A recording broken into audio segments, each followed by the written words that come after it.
তার তো পারমিশন নাম লেখা সে করবে কি আমার নাম রতন নাম বসুর নাম রানি আমরা দিতে পারতাম তিনজন টাকা লাগবে ওই একটা জায়গায় আর কোনো টাকা লাগবে না এখানে পারমিশন ওই জায়গা নাই দেখা শ্বশুর দেখবে না তুই দেখবি তুই দেখে বেড়া তুই দেখেছিস তুই দেখবি সব জায়গায় না যেখানে পারমিশন তখন লোক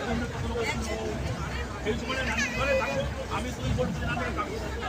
তখন তো শ্বশুর উপর উঠবে ঘুরিয়েছিল সব লোক ঘুরে ঢুকাবে সব সাইড ওই অফিসের সময় শুধু আমরা চল্লিশ জন